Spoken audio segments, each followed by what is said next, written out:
NFL fans have grown accustomed to not having to wait a week between games thanks to Thursday Night Football, but they will not have that luxury this week.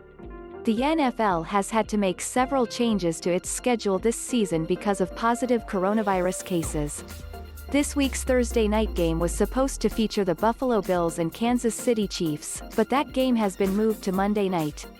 The Bills had to face the Tennessee Titans on Tuesday night after a series of positive COVID-19 tests within the Titans organization, so the NFL couldn't have Buffalo play again 2 nights later. Though the NFL would prefer to keep Thursday Night Football every week, the top priority is trying to get the games played without having to postpone them until much later in the season. A team's first postponed game can simply serve as a bye week, which we have seen already with some teams. However, the situation becomes a lot more complicated the second time a team's game needs to be postponed.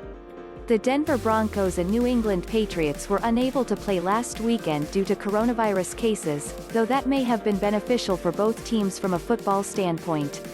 Related articles Justin Herbert apologized to Joey Bosa for missed throw during loss. Justin Herbert has been impressive through his first several starts with the Los Angeles Chargers, and the rookie seems determined to hold himself accountable even amid difficult circumstances. Herbert played extremely well for the second report. John Lucas may be frontrunner for Rockets head coach job. The Houston Rockets may have a frontrunner for their vacant head coach job.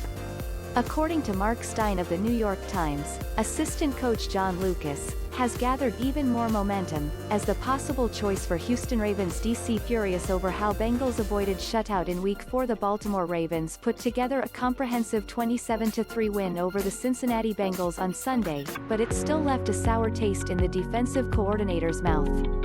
Wink Martindale made clear that he was not happy with the Bengals. NFL players who are ill but test negative for COVID may still have to sit out. The NFL is trying to be vigilant to prevent the spread of the coronavirus, which is why players who test positive for COVID-19 are immediately isolated until they can be cleared. However, the protocols the league has in place could eventuChauncey Billups joins Tyronn Lue's Clippers staff as lead assistant. Tyronn Lue is set to be named the next head coach of the Los Angeles Clippers, and that has opened the door for Chauncey Billups to begin his NBA coaching career.